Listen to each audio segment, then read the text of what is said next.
So ilang oras nga lamang po magmula nang pumutok ang balita na bumalik na sa world title contention ang angas ng Pinas General Casimero nang dahil sa nilagay na ito ng WBO sa number 4 contender ng Super Bantamweight Division ay agad po itong nagbanta sa Japanese monster na Oya Inoue at maging sa lahat ng malalaking pangalan ng dibisyon.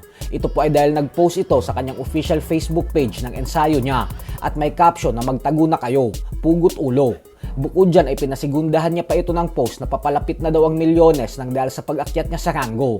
Ngayon, dito na natin makikita kung kakasana ba talaga si Inoue. Tandaan po natin na sa susunod na taon pagaganapin ang mega showdown ni Inoue at Jesse Bam Rodriguez. At ibig sabihin po niyan ay kailangan niyang manatiling kampyon upang may mga titulo silang paglalabanan sa mega showdown nila ni Rodriguez. At dahil nauna nang sinabi ng kampo ni Inoue na magsasagawa daw muna sila ng isang activity fight bago matapos ang taon na ito at bago tumungo kay Rodriguez, ay pwedeng-pwede niya nang piliin si Casimero bilang kanyang kalaban o kung tawagin niyang tune-up fight. Mismo si Casimero na din ang nagpresenta na handa daw siyang magsilbing tune-up fight para kay Inoue bago ito lumaban kay Rodriguez.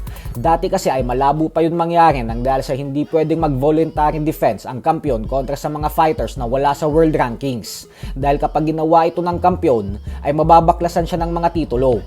Kaya ngayon na WBO number 4 na si Casimero, ay pwedeng-pwede na talaga itong labanan ni Inoue.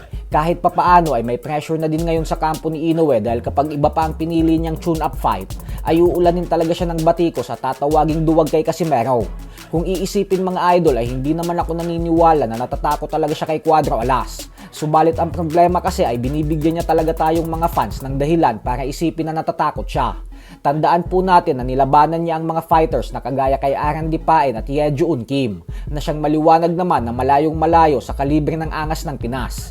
Kaya kung ang mga ito ay binigyan niya ng pagkakataon na makalaban siya para sa mga titulo niya, ay nararapat lang din na bigyan niya ng laban si Cuadro Alas. Kasi ang lumalabas ngayon ay parang katulad sa kaso ni Canelo Alvarez kay David Benavides ang ginagawa ni Inoue kay Casimero.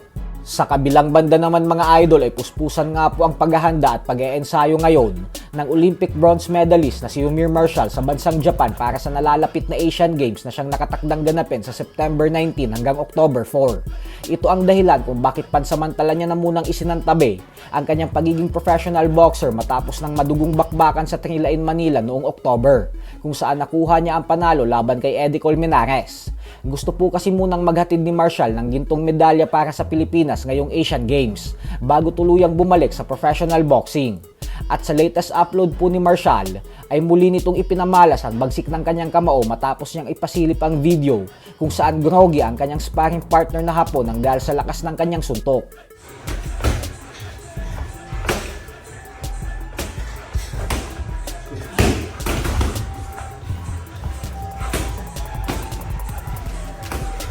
Keep on kick up.